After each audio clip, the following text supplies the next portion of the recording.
Everyone, this is Suman Shekhawat. Welcome to Indus Ed. हमने हमारी class 12 की book second politics in India since independence start कर दी है। उसके अंदर हम देख रहे हैं कि इंडिपेंडेंस के बाद में पॉलिटी में कैसे चेंजेस आ रहे हैं, जो इंडियन पॉलिटिक्स है वो कैसे चेंज हो रहा है। लोगों ने इंडिपेंडेंस ली है, उसके बाद में उनके पास में बहुत सारे चैलेंजेस है कि किस तरीके से अब हमें गवर्नमेंट को रन करना है। वो सारे चैलेंजेस हम लोग देख रहे थे। यूनिटी लेनी है, डेमोक्रेसी लेनी है और सब लोगों के डेवलपमेंट के बारे में हमें सोचना है। उसमें आप जब उस चैप्टर को पढ़ते हैं एनसीईआरटी की बुक में, तो आपको वहाँ पे एक टॉपिक मिलता है, द महात्मा गांधी सेक्रीफाइस। उसमें हम देखेंगे कि महात्मा गांधी जी ने किस तरीके से एक इम्पॉर्टेंट रोल प्ले किया था हमें इंडिपेंडेंस दिलाने के लिए। हालांकि उनका जो पाथ था वो बिल्कुल अलग था। वो नहीं चाहते थे कि किसी भी लेवल पे वॉयलेंस होनी चाहिए। वो कहते थे कि रैलीज के थ्रू, सत्याग्रह के थ्रू, पेटिशंस के थ्रू भी हम हमारी जो बात है वो ब्रिटिश गवर्नमेंट के सामने रख सकते हैं। इसके लिए ज़रूरी नहीं है कि मारकाट ही की जा सके। उनका जो ये पाथ था काफ़ी हद तक हमें इंडिपेंडेंस दिलाने में सक्सेसफुल भी रहा। लेकिन लोगों के पॉइंट ऑफ व्यूज़ अलग अलग होते हैं। किसी को लगता है कि जो महात्मा गांधी का जो रास्ता था, जो पाथ था, वो बहुत ऐसा था जिससे हमें ब्रिटिशर्स ने कमज़ोर समझ लिया था और हमें इंडिपेंडेंस मिलने में काफ़ी टाइम लगा। और कुछ लोगों को लगता है कि ये बिल्कुल सही था। ये सबके अलग अलग विचार है, वो बदले नहीं जा सकते हैं। तो हम लोग देखते हैं कि महात्मा गांधी जी, जिनका नाम सुनते ही हमारे दिमाग में एक इमेज आती है, एक सीधी सादी पर्सनैलिटी इसकी, जिसमें कोई दिखावा नहीं था। कुछ भी चीज़ें उनमें ऐसी नहीं थी कि जो हम समझ सकें कि एक पढ़ा लिखा आदमी उस टाइम का दिखता होगा।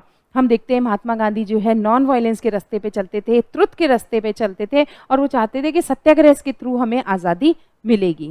इसके लिए उन्होंने काफ़ी हद तक कोशिशें की, काफ़ी लंबे टाइम तक उन्होंने जो है भूख हड़ताल की थी। उसमें मतलब हम लोग बोलते हैं कि उन्होंने आज़ादी पाने के लिए अपने जो शरीर है उसको काफ़ी सारे कष्ट दिए थे। तो अब हम देखते हैं कि वो सब क्या था।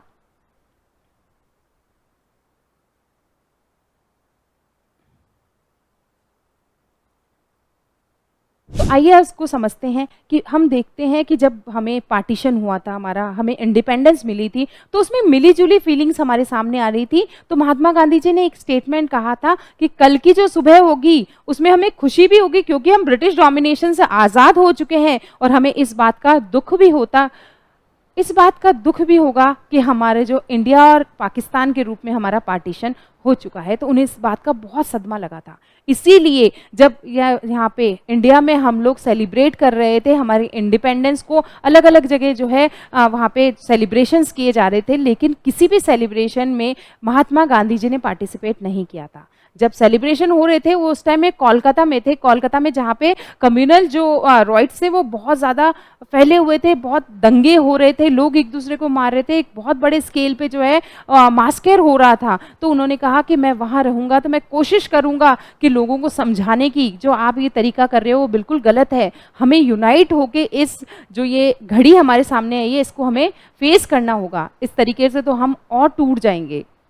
गांधी जी ने इसीलिए जो है कोलकाता में उस टाइम थे, और काफ़ी हद तक जो है उनका ये प्रयास जो था या उनकी जो कोशिश थी वो सक्सेसफुल भी रहती है। लोगों को समझ में आने लगता है और ये जो राइट्स है धीरे धीरे कम होने लगते हैं। और हमें दिखता है, जो हम स्टार्टिंग में हम पिक्चर देखते हैं उसमें हमें दिखाई देता है कि मुस्लिम्स और हिंदू दोनों साथ में मिलके जो है ये सेलिब्रेशन में पार्टिसिपेट कर रहे हैं।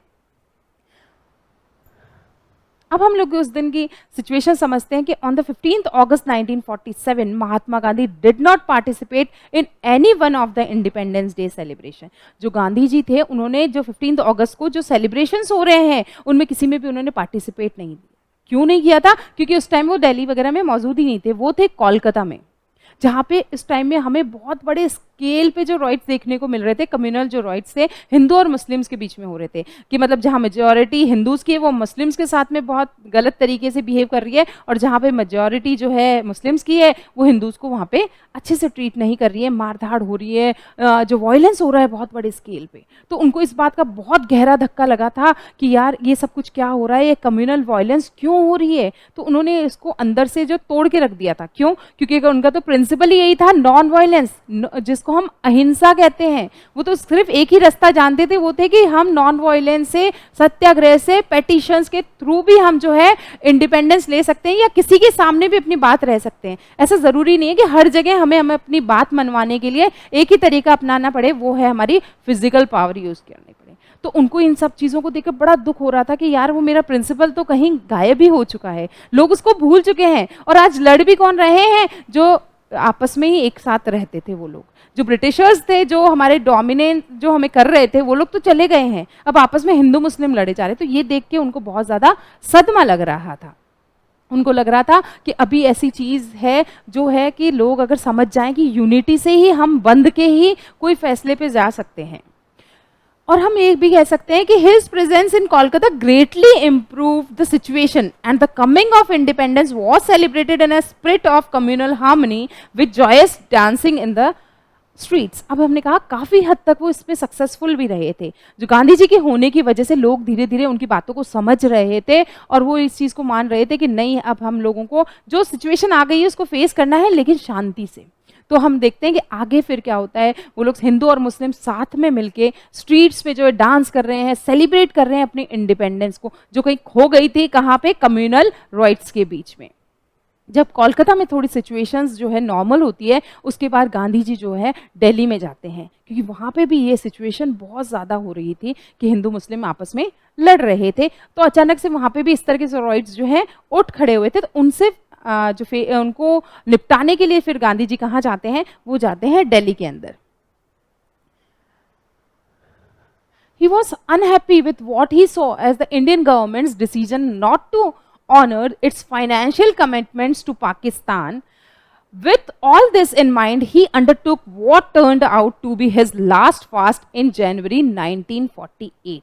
उसके बाद में जो गांधी जी का जो था कि वो सारी चीज़ें क्यों कर रहे थे, क्यों सेलिब्रेशन में पार्ट नहीं ले रहे थे, क्यों ऐसी जगह जा रहे थे जहाँ पे दंगे हो रहे हैं, वो सिर्फ इसलिए कि जो है अब हिंदू पाकिस्तान, जो हम बोल रहे हैं कि इंडिया पाकिस्तान अलग अलग हो चुके हैं, हमने ये भी कह दिया कम्युनिटी बेसिस पे सारे के सारे डिसीजंस हो चुके हैं, लेकिन वो बोल रहे हैं कि वहाँ पे भी जो पाकिस्तान है हमारे इंडिया से ही निकल के बाहर गया है, उसको भी डेवलपमेंट चाहिए। उसके डेवलपमेंट के लिए हमें क्या है, जो 400 करोड़ रुपीज़ हमारे पास में ट्रेजरी में थे, तो उसमें से बोला गया था कि उसमें से कुछ पैसे पाकिस्तान को दिए जाएंगे ताकि वहां पे भी डेवलपमेंट हो सके। लेकिन जो सिचुएशन होती है इस तरह के कम्युनल राइट्स को देखते हुए, इंडियन गवर्नमेंट साफ तौर पे मना कर देती है कि हम पाकिस्तान को किसी भी तरह की फाइनेंशियल हेल्प नहीं देंगे। तो उस तरह के जो कमिटमेंट्स थे फाइनेंशियल रिलेटेड, वो सारे के सारे वो कैंसिल कर देते हैं। गांधी जी को इस बात का बड़ा गहरा धक्का लगता है, तो वो बोलते हैं कि आप लोग उनको फंड्स दे दो, बट गवर्नमेंट बोलती है कि नहीं, इन सिचुएशन को देखते हुए हम किसी भी हालत में जो है उनको फंड्स नहीं देंगे। तो गांधी जी को बहुत ज़्यादा गहरा वो लगता है कि नहीं, आघात ऐसे होता है ना, बहुत ज़्यादा हर्ट हो जाते हैं वो। तो वो यूँ बोलते हैं कि नहीं, आप लोग नहीं देते हो तो तब तक मैं भूख हड़ताल पर बैठूंगा। और अगर ये जो अनशन वाली जो होती है ना, तो उन्होंने जो अनशन स्टार्ट कर दिया था वो जो है जनवरी 1948। उन्होंने कहा अगर आप ये हमारी सारी बातें मानते हो तो ठीक है, नहीं मानते हो तो मैं जब तक जिंदा हूं तब तक मैं अनशन पर ही रहूंगा और इस सिचुएशन को मैं बाहर निकालने की कोशिश करूंगा। तो वो चाहते थे कि यूनिटी हो, भाई कम्युनल जो ये सारे के सारे प्रॉब्लम्स हो रहे हैं, वायलेंस हो रही है, वो सारी खत्म हो जाए। और बोल रहे थे कि जो हमने कमिटमेंट किए हैं पाकिस्तान के साथ में फाइनेंशियल, वो सारे के सारे पूरे होने चाहिए। As in Kolkata, his fast had a dramatic effect in Delhi. Communal tension and violence reduced. Muslims of Delhi and surrounding areas could safely return to their home. और उनके जो कोलकाता में वो थे, उन्होंने ये सब चीज़ें करी, तो उन सब चीज़ों को जब उन्होंने देखा लोगों ने कि ये लोग मतलब गांधी जी भूख हड़ताल पे बैठे सिर्फ हमारी वजह से, तो उनको थोड़ा सा महसूस होता है कि नहीं यार, हम इनकी बहुत इज्जत करते हैं, तो हमें इनकी बातें माननी चाहिए। तो वो क्या करते हैं कि कई जगह जो आप देखोगे कम्युनल जो ये सारी टेंशन है वो धीरे धीरे कम होने लगी थी, वायलेंस जो है अब धीरे धीरे कम होने लगी थी। और जो लोग जैसे यहाँ से जो पाकिस्तान जो मुस्लिम्स जा रहे थे वो आराम से सेफली अपने घर तक जा पा रहे थे। तो हम ये नहीं कह सकते कि गांधी जी के वहाँ रहने से कोई फर्क नहीं पड़ा, नहीं, गांधी जी के वहाँ रहने की वजह से सिचुएशन बहुत कंट्रोल में आ गई थी। फिर उसके बाद में गवर्नमेंट जो इंडिया थी, उन्होंने भी देखते हैं कि नहीं यार, हमारी वजह से गांधी जी जो है इतना परेशान हो रहे हैं, तो उन्होंने भी क्या कहा, पाकिस्तान को जो ड्यूज उनके बाकी थे, जो फाइनेंशियल कमिटमेंट के तहत उन्होंने उनको फाइनेंशियल हेल्प दी थी।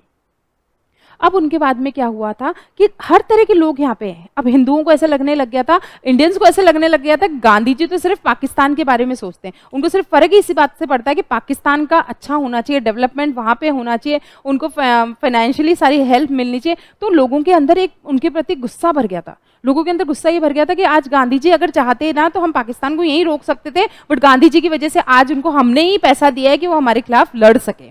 तो इस चीज को लेके लोग उनको बहुत नफरत करने लग गए थे। एक्सट्रीमिस्ट में तो इतना गुस्सा मर गया था, एक्सट्रीमिस्ट के अंदर तो इतना गुस्सा भर चुका था उनके लिए कि अब उनको मारने की प्लानिंग होने लगी थी। ये सारी बातें गांधी जी को पता भी थी, लेकिन वो भी फिर भी जो है पुलिस जो प्रोटेक्शन थे उसके लिए भी वो क्या करते थे, मना करते थे। अब उनको ये लगा था कि सिर्फ वो ये सोचते थे कि नहीं वो लोग नहीं मारेंगे मुझे, ऐसा कुछ भी नहीं हो सकता, वो लोग थोड़े मिसगाइडेड हैं, उनको किसी ने गलत तरीके से भड़का दिया इसलिए वो लोग इस तरीके से कर रहे हैं। फिर उसके बाद में हमने देखा था कि अगर ये चीज़ें होती है, अगर हमने इन्हें इन सब चीज़ों को चलने दिया ना तो हिंदू और मुस्लिम्स जो है, या ऐसी सिचुएशन आ गई कि यहाँ पे केवल हिंदू ही हैं, तो ये हिंदुस्तान का जो हम बोलते हैं ना सेक्युलर स्टेट है, वो उसकी वो पॉइंट या उसका जो हम प्रिंसिपल है उसको ही हम ख़त्म कर देते हैं। फिर उसके बाद में हम देखेंगे कि ये सब चीज़ें जो थी, मतलब जो गांधी जी सब चीज़ें कर रहे थे, उनके ड्यूज़ क्लियर करा दिए थे, कम्युनल जो राइट्स थे उनको बंद करवा रहे थे, सेफली सबको उनके घर जाने दे रहे थे, इस चीज़ से एक्सट्रीमिस्ट ने साफ कह दिया था कि हम लोग इनको मारेंगे। तो ये चीज़ क्लियरली बाहर आने के बाद में जब उनको बोला गया कि आप पुलिस जो वो ले लीजिए, हेल्प ले लीजिए, आप जो है बॉडीगार्ड्स वगैरह रख लीजिए, लेकिन गांधी जी उस चीज़ को बिल्कुल मना कर देते कि नहीं, मुझे इन चीज़ों की ज़रूरत नहीं है। वो फिर भी जब इतना सब कुछ होने के बावजूद भी सबसे आराम से जो उनके प्रेयर हॉल्स थे वहाँ सब लोग उनसे मिलने आते थे, उनसे मिलते थे। ऐसा नहीं होता था कि पहले बाहर कोई रोकेगा, अगर गांधी जी फिर अंदर से अलाउ करेंगे तो अंदर आ सकते, नहीं, उनके प्रेयर हॉल्स में हर कोई जा सकता था, उनसे जो मिलना चाहता था, जो डिस्कशन करना चाहते थे वो कर सकते थे।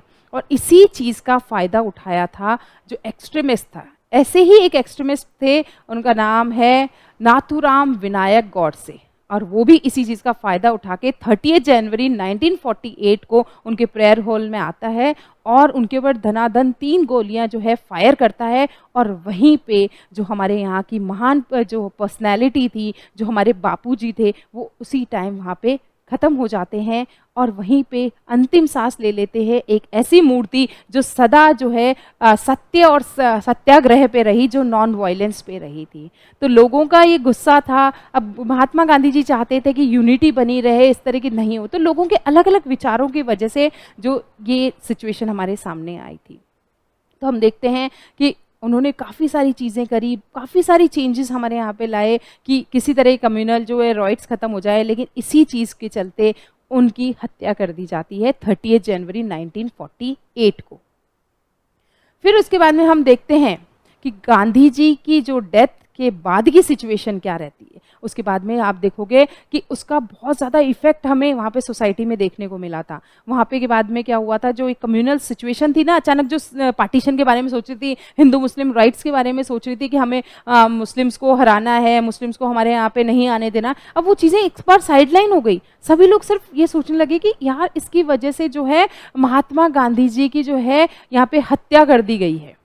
इस चीज़ को लोग के अब मतलब लोगों की सोच में परिवर्तन आ गया था। सब जगह आप देखो ये वायलेंस जो वगैरह थी, एक बार के लिए सब चीज़ें साइड में हो जाती है, तो रोक के रखा। और गांधी जी की डेथ के बाद में भी लोगों को ये रियलिटी समझ में आई कि नहीं, वो आदमी जिंदा था तब भी यही कोशिश कर रहे थे कि हमें इस तरीके से हमारी यूनिटी को किसी भी रूप में है ख़त्म नहीं होने देना है, हम सबको मिलजुल कर एक साथ रहना है। तो ये गांधी जी की एक महान पर्सनैलिटी हमारे साथ में थी। हमने देखा कि किस तरीके से उन्होंने ज़िंदगी भर सिर्फ इसी, पहले वो इसलिए लड़ते रहे कि हमें ब्रिटिश डोमिनेशन से आज़ादी चाहिए, और अपनी ज़िंदगी के आखिरी साल में वो इसलिए लड़ते रहे कि हिंदू और मुस्लिम के बीच में यूनिटी रहनी चाहिए। Thank you.